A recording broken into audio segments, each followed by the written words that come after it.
When the manager pulls in for the opening shift, the first thing he notices is the lone car sitting in the parking lot. It belongs to Chris, the night shift closer. The manager assumes Chris simply fell asleep after his shift. It's a common enough occurrence in fast food, but that theory disappears the moment he unlocks the front door and steps inside. The interior is unnervingly pristine. The floors are freshly mopped, the tables are wiped down, and the dining room is perfectly reset for the morning rush. There are no signs of a struggle or any misplaced equipment. Looking at the floor plan, every station has been shut down and cleaned according to protocol, except for the area pulsing red at the fryer station. The industrial deep fryer is still running, filled with boiling oil and left completely unattended. This creates a direct contradiction. The meticulous effort required to clean the rest of the building doesn't align with leaving a primary fire hazard active. The cleaning routine was finished, but the person who performed it never made it to the final switch. Chris had worked the shift for 6 months. In that time, he had established a reputation for being reliable and consistent, rarely deviating from the closing procedures. On this particular night, the rest of the staff left early to attend a party. This left Chris entirely alone in the building to handle the full closing checklist by himself. He was frustrated. His own words from the night show a deep resentment toward his coworkers, specifically a colleague named Tanya, whom he felt constantly left him with the most difficult tasks. He also felt the weight of his position. He was performing the duties of a manager, ensuring the store was spotless and the inventory was set, while only receiving the pay of a standard line worker. Despite the anger, he took immense pride in his work. He considered his technical skill with the fryers superior to any of the local competitors, following every tiny instruction to the letter.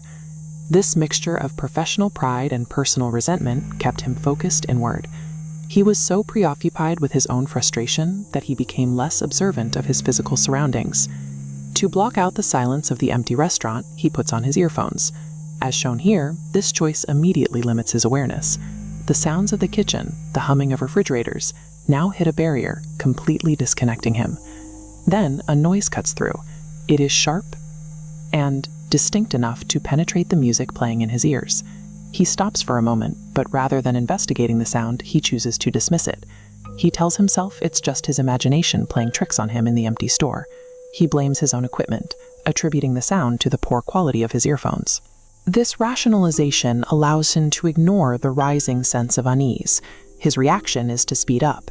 He begins cleaning faster, attempting to finish his tasks and exit the building as quickly as possible to escape his own nerves. By relying on his earphones and choosing to ignore the auditory evidence around him, he turned a potential warning into a fatal blind spot. Returning to the morning of the discovery, the manager is left standing over the vat of boiling oil. It is the only part of the kitchen that isn't shut down. When the manager asks where Chris is, he is standing in a room where every other task was completed with precision. The fryer is the only loose end. The evidence board is essentially empty. There are no signs of an intruder and no signs of a struggle. The timeline of his work leads to a point where there is nothing but the heat of the fryer left as a clue to his whereabouts. There is a bitter irony in the state of the floor. By mopping and scrubbing so thoroughly, Chris was wiping away any footprints or trace evidence that might have explained what happened to him. Because the restaurant is so clean, there is no forensic trail for the police to follow. The lack of physical evidence keeps the investigation at a standstill. The restaurant is now ready for the next shift. The counters are polished and the floors are dry, as if the previous night's events were simply polished away. The horror of the situation is that Chris's commitment to his job, the very act of cleaning the restaurant perfectly, is what made it impossible to determine how he disappeared.